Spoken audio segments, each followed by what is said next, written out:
नमस्कार, मैं हूं आपका आदर्श। स्वागत है आपका अपना YouTube channel ideal education MDP पर। मित्रों, आज हम शुरू करेंगे उस चैप्टर को जिस चैप्टर को बेस माना जाता है और जिस चैप्टर से प्रत्येक वर्ष सारे कॉम्पिटिटिव एग्जाम में प्रश्न पूछा जाता है। विशेष रूप से यह वीडियो कंपटीशन के व्यू से बनाया गया है। जो लोग रेलवे की तैयारी कर रहे हैं, SSC की तैयारी कर रहे हैं या किसी भी टीचर एग्जाम की तैयारी कर रहे हैं, टेट की एग्जाम की तैयारी कर रहे हैं, आप C-टेट, B-टेट, UP टेट या किसी अदर स्टेट की टेट की तैयारी कर रहे हैं, तो आपके लिए भी यह वीडियो विशेष रूप से फायदा पहुंचाने वाला है। आप इसे जरूर देखें अंत तक, और यदि अब तक आप इसे सब्सक्राइब नहीं किए हैं चैनल को तो जरूर सब्सक्राइब कर लें, लाइक जरूर कर दें, सब्सक्राइब कर दें और शेयर कर दें, ताकि आगे भी आपको वीडियो प्रोवाइड करते रहें। मित्रों, जैसा कि पता होगा आपको कि आज हम लोग पढ़ने वाले हैं सेल, कोशिका। कोशिका क्या है, इसके बारे में हम लोग आज जानेंगे। कोशिका जीवन की शुरुआत कह सकते हैं। हम ये कह सकते हैं कोशिका जीवन की आधारभूत इकाई है। लिखा हुआ भी है cell the structural and functional unit of life. जिस प्रकार से घर को बनने में बहुत सारी ईंट की आवश्यकता पड़ती है और एक एक ईंट जुड़ करके एक बिल्डिंग का निर्माण होता है, जस्ट उसी प्रकार से किसी भी लिविंग बीइंग्स के निर्माण में भी उसी ब्रिक्स के तरह एक बेसिक यूनिट की आवश्यकता पड़ती है और उस यूनिट को कहते हैं सेल। सबसे पहले सेल शब्द आया कहां से, और सबसे पहले आपको यह समझना होगा कि कोशिका जीवन की आधारभूत इकाई है। तो जीवन क्या है, जीवन की शुरुआत कैसे हुई? अच्छा, तो जीवन की शुरुआत कैसे हुई? जीवन की शुरुआत समुद्र के जल से हुई। अब आप पूछेंगे कि समुद्र के जल से कैसे हुई? सबसे पहले एक कोशिकीय जीव का निर्माण हुआ, और सबसे पहले जो निर्माण हुआ वो हुआ आपको सबसे पहले आरएनए का निर्माण हुआ। फिर आरएनए के बाद डीएनए बना, और आरएनए और डीएनए वायरस तो आज भी वातावरण में है। आपको पता होगा आरएनए वायरस के कारण ही होता है एड्स, एक्वायर्ड डिफिशियंसी सिंड्रोम, और डीएनए वायरस के कारण जो होता है वो होता है लीवर कार्सिनोमा, लीवर कैंसर जिसको हम बोलते हैं। मित्रों, तो सबसे पहले हम ये जानेंगे कि जीवन की शुरुआत हुई कैसे। तो फिर उसके बाद से क्या हुई, तो दोनों मिल करके, मतलब कि आरएनए और डीएनए दोनों मिल करके किस चीज का निर्माण किया? एक कोशिकीय जीव का, बैक्टीरिया का निर्माण किया। फिर तब तक तो प्रोकैरियोटिक सेल था, फिर उसकी आंतरिक दीवार फिर से गिर गई और फिर से वह बहुकोशिकीय जीव का निर्माण हुआ। लगातार कोशिका विभाजन और लगातार कई वर्षों के बाद फिर से उसी से बहुकोशिकीय जीवों का निर्माण हुआ। फिर आप देखते हैं कि आज संपूर्ण पृथ्वी कितने प्लांट्स और कितने एनिमल से संपूर्ण पृथ्वी भरा हुआ है।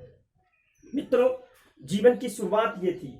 अब शुरुआत हुई तो स्टडी करने वाले भी लोग आए विज्ञान में। एक ऐसे साइंटिस्ट का नाम आपको पता होगा कि जो साइंटिस्ट सबसे पहले सेल शब्द की खोज किए और सेल शब्द के बारे में सबसे पहले बताया। अब आपको पता होगा कि हमारे इर्द गिर्द हम देखते हैं कि हमारे इर्द गिर्द जो चीजें पाई जाती है, कुछ तो नॉन लिविंग होता है, कुछ लिविंग होता है। जैसे गाय, भैंस, बकरी, ये सब क्या है? लिविंग है। इसे आप कैसे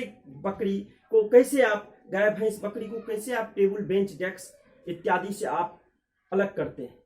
कुछ चीजें हैं जिसके कारण आप अलग करते हैं। वो होता है कि आप इन सारे जीव को, जितने भी जीव को देखते हैं, वो सारे जीव में जीवन होता है।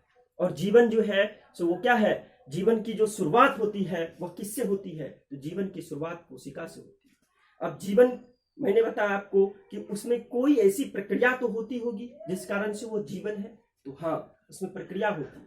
इन सारे सजीव को जो आप देखते हैं, इसमें क्या होता है कि इसमें जैव प्रक्रियाएं होती है। मतलब कि यह श्वसन, पोषण, उत्सर्जन, परिवहन और रिप्रोडक्शन करता है, जो अन्य नॉन लिविंग बीइंग्स नहीं कर पाता है। तो हम कह सकते हैं कि इसमें लिविंग जैव प्रक्रियाएं होता है, और इस आधार पर यह सजीव होता है। तो सजीवों के स्टडी के लिए ही साइंटिस्ट आए। एक साइंटिस्ट आए, रॉबर्ट हुक साहब। सबसे पहले रॉबर्ट हुक साहब ने सेल शब्द के बारे में बताया। अब सेल शब्द को आपको यह जानना होगा, कोशिका जीवन की आधारभूत संरचनात्मक इकाई है, बेसिक संरचनात्मक इकाई है। मैंने बताया आपको कि यह बेसिक संरचनात्मक इकाई इसलिए है क्योंकि शुरुआत एक कोशिका से ही जीवन की हुई है। तो एक एक कोशिका मिलकर के एक बॉडी का निर्माण हुआ है। अब हो सकता है कोशिका की संख्या के आधार पर कई प्रकार के जीव आपको देखने को मिल सकता है, कोई बहुत छोटा हो सकता है तो कोई बहुत ज्यादा बड़ा हो सकता है, तो उसमें कोशिका की संख्या अलग अलग हो सकती है। हम लोग जानेंगे विशेष रूप से कि कंपटीशन में पूछा क्या जाता है, ऐसे व्यू पर हम चलेंगे। तो कोशिका जीवन की आधारभूत संरचनात्मक इकाई है और फिर बताया गया क्रियात्मक इकाई है। क्रियात्मक इकाई इसलिए है क्योंकि जितनी भी प्रक्रियाएं होती है, जितने भी जैव प्रक्रियाएं होती है, वो सब कोशिका के अंदर ही होती है, सेल के अंदर होती है, इसलिए इसे क्रियात्मक इकाई भी कहा जाता है।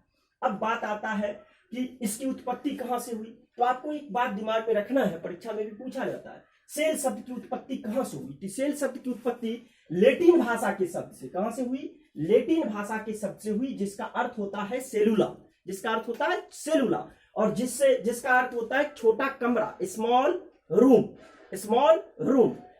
मैंने आपको बताया कि जैसे जीवन की शुरुआत हुई तो और ये एक एक कोशिका मिलकर के, और ये कोशिका टाइनी माइक्रोस्कोपिक, टाइनी मतलब एकदम छोटा छोटा, टाइनी माइक्रोस्कोपिक होता है, जिसे हम नग्न आंखों से नहीं देख सकते हैं, जिसे देखने के लिए एक यंत्र की आवश्यकता होती है, सूक्ष्मदर्शी की आवश्यकता होती है, जो सूक्ष्म चीजों को मैग्नीफाई करके, आवर्धित करके, हमें बड़े करके उस माइक्रोस्कोप में दिखा देता है। तो आप एक प्रश्न बनता है कि सेल शब्द की उत्पत्ति किस भाषा से हुई, तो सेल शब्द की उत्पत्ति लैटिन भाषा से हुई, जिसका अर्थ होता है सेलुला, और उसका अर्थ होता है छोटा कमरा। फिर अब एक बात और आता है, एक टर्म और आता है कि कोशिका साइटोलॉजी क्या है।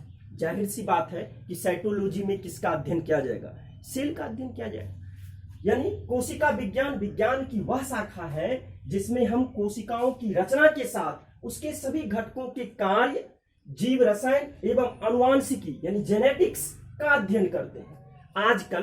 आजकल कोशिका साइटोलॉजी को सेल बायोलॉजी के नाम से भी जाना जाता है, सेल बायोलॉजी कहा जाने लगा है। अब सेल बायोलॉजी के जनक किसे माना गया है, तो सेल बायोलॉजी के जनक रॉबर्ट हुक साहब को माना गया है। मित्रों, सबसे पहले अब हमको यह जानना है कि इसका डिस्कवर्ड कैसे हुआ, कहीं से तो आया, कैसे आया। तो इससे जो प्रश्न बनता है आपको प्रत्येक कंपटीशन में इससे प्रश्न बनता है, इसलिए आप इसे ध्यानपूर्वक सुनेंगे और आसानी से, थोड़ी सी परेशानी हो सकती है आपको इसका जो है ईस्वी याद करने में, लेकिन कोई दिक्कत नहीं, आप आसानी से याद कर सकते हैं, इसे कोई परेशानी नहीं है। एक बार आप इसे देख लेंगे आपको स्वतः याद हो जाएगा। अब एक आता है रॉबर्ट हुक साहब। सबसे पहले रॉबर्ट हुक साहब ने ऑब्जर्व किया सेल को सन 1665 ईस्वी में। यह एक अंग्रेज वैज्ञानिक थे जिन्होंने स्वनिर्मित सूक्ष्मदर्शी, स्वनिर्मित मतलब सेल्फ डिजाइन सूक्ष्मदर्शी अपने से बनाए। उस समय में उतना विज्ञान डेवलप नहीं था। इन्होंने स्वयं से एक माइक्रोस्कोप बनाया, लेंसों की एक व्यवस्था की, उसमें कुछ प्रकाश की, जिससे उन्होंने स्टडी किया। और स्टडी क्या किया, तो कॉर्क की एक पतली काट में अनेक सूक्ष्म मोटी भित्ति वाली मधुमक्खी की छत्ते की जैसी कोठरियां उन्होंने देखा, जिसे कोठरियां को रॉबर्ट हुक ने सेल नाम दिया। सबसे पहले आपको यह समझना होगा कि कॉर्क क्या होता है। अच्छा, आप किसी भी बोतल का ढक्कन देखिएगा, उसमें उजला वाला जो भाग होता है ऊपर ढक्कन के ऊपर, उसको उन्होंने क्या किया, उसे कॉर्क कहते हैं। उसे काट के उन्होंने माइक्रोस्कोप में उसकी स्लाइस को काट के माइक्रोस्कोप में स्लाइड तैयार करके जब उन्होंने लगा के देखा तो उन्हें इस मधुमक्खी की तरह, इस कोठरी की तरह उन्हें यह संरचना दिखाई दिया। अब आप पूछेंगे कॉर्क कहां से प्राप्त होता है, तो कॉर्क पेड़ से प्राप्त होता है, ट्री से। जो लकड़ी वाला ट्री होता है, वुडी ट्री होता है, उसमें क्या होता है ना, उसकी छाल में उसी से प्राप्त होता है कॉर्क, समझ रहे। अब कॉर्क से इसकी जब स्लाइस को जब उन्होंने माइक्रोस्कोप में लगा के देखा तो उन्हें मधुमक्खी के तरह, छत्ते की तरह संरचना दिखाई दिया। हनीकॉम्ब लाइक स्ट्रक्चर उन्हें दिखाई दिया, जिसे उन्होंने क्या कहा, सेल। माइक्रोस्कोप विकसित प्रकार का था नहीं, और कुछ बेचारे वो कुछ कर नहीं पाए और उससे आगे खोज नहीं कर पाए। तो लेकिन उन्होंने क्या किया, उन्होंने जितने चीजों का ऑब्जर्वेशन किया, उसमें उस कॉर्क की संरचना में जितने चीजों का ऑब्जर्वेशन किया, उसे उन्होंने एक पुस्तक के रूप में लिख दिए। उस पुस्तक का नाम था माइक्रोग्राफिया, याद रखें आप। रॉबर्ट हुक के पुस्तक का नाम, जिसमें सेल के बारे में वर्णन किया गया, जितनी जानकारी उनको थी, जितना वो ऑब्जर्व कर पाए सेल से, उसको उन्होंने माइक्रोग्राफिया पुस्तक में लिख दिया। इसलिए पुस्तक का नाम पूछ लेता है रॉबर्ट हुक किस पुस्तक में लिखे थे, माइक्रोग्राफिया। माइक्रोग्राफिया में उन्हें रख दिए वो, और उसके बाद से वो उनका काल खत्म होता है और नए साइंटिस्ट आते हैं, ल्यूवेनहॉक साहब, याद रखेंगे, दूसरे साइंटिस्ट। पहले साइंटिस्ट रॉबर्ट हुक साहब ने कॉर्क में खोज किए, कॉर्क की कोशिका को देखा, और कॉर्क कैसी संरचना थी, तो आप बताइएगा। कॉर्क जो है निर्जीव, नॉन लिविंग संरचना थी, निर्जीव संरचना थी। लेकिन इसके बाद ल्यूवेनहॉक साहब आए 1674 ईस्वी में, जो डच वैज्ञानिक थे। कौन वैज्ञानिक थे? तो डच के वैज्ञानिक थे। 1674, 9 वर्ष बाद 1674 डच के वैज्ञानिक थे। डच किसे कहते हैं? नीदरलैंड के लोगों को डच कहते हैं। आपको पता होगा कि पुर्तगाल के बाद डच लोग दूसरे भारत आने वाले थे। तो 1674 जो है, 1674 में ल्यूवेनहॉक साहब ने तालाब के जल में एक कोशिकीय सजीवों का अध्ययन किया। अब सजीव कोशिका का अध्ययन किसने किया? तो सजीव कोशिका का अध्ययन ल्यूवेनहॉक साहब ने 1674 ईस्वी में किया। कहां से? तो तालाब के जल से एक कोशिकीय सजीवों का अध्ययन किया। फिर इसके बाद से साइंटिस्ट आए 1674 में। सजीव कोशिका का अध्ययन करने वाले वैज्ञानिक कौन थे? 1674 में प्रश्न बनता है इससे, ल्यूवेनहॉक साहब 1674। दूसरे साइंटिस्ट थे रॉबर्ट ब्राउन साहब 1831 में। इन्होंने क्या किया? इन्होंने कहा कि कोशिका के मध्य में एक गोल सी संरचना होती है, प्रत्येक कोशिका के मध्य में गोल सी संरचना होती है, जिसे इन्होंने न्यूक्लियस कहा, केंद्रक। अब आपसे ये भी पूछा जा सकता है आपसे कि केंद्रक की खोज किसने किया? तो आपको बताना है 1831 ईस्वी में केंद्रक की खोज किसने? तो रॉबर्ट ब्राउन साहब ने। फिर इसके बाद एक साइंटिस्ट आते हैं, फिर क्रम बढ़ते गया।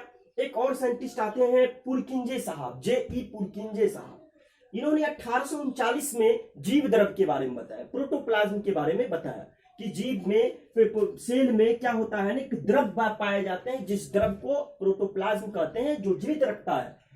इसके बिना सेल क्या है? निर्जीव। तो पुरकिंजे साहब जो 1839 में थे, इन्होंने जीव द्रव बताया, प्रोटोप्लाज्म बताया। प्रोटोप्लाज्म सेल के अंदर पाए जाने वाले द्रव, वो द्रव आपको सेल के अंदर भी हो सकता है और वो द्रव आपको न्यूक्लियस के अंदर भी हो सकता है। यानी साइटोप्लाज्म और न्यूक्लियोप्लाज्म। साइटोप्लाज्म क्या है? सेल के अंदर पाए जाने वाले द्रव को साइटोप्लाज्म कहते हैं। न्यूक्लियोप्लाज्म किसे कहते हैं? तो न्यूक्लियस के अंदर पाए जाने वाले द्रव को न्यूक्लियोप्लाज्म कहते हैं। साइटोप्लाज्म और न्यूक्लियोप्लाज्म दोनों को मिलाकर के हम कह सकते हैं प्रोटोप्लाज्म, जीव द्रव। इसके बारे में सर्वप्रथम पुरकिंजे साहब ने 1839 ईस्वी में बताया। इसलिए याद रखें कि जीव द्रव के बारे में किसने बताया? तो J.E. पुरकिंजे, यानी पुरकिंजे को आप याद रखें 1839 ईस्वी में। इसके बाद एक साइंटिस्ट आते हैं स्लाइडेन और स्वान साहब। स्लाइडेन एवं स्वान साहब ने 1839 में कोशिका सिद्धांत दिया, सेल थ्योरी दिया। स्लाइडेन साहब कौन थे? जेके मैथियास स्लाइडेन, इनका पूरा नाम है जेके मैथियास स्लाइडेन साहब।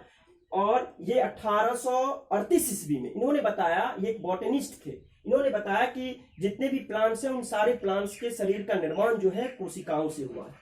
फिर 1839 में जेके थियोडर स्वान साहब आते हैं।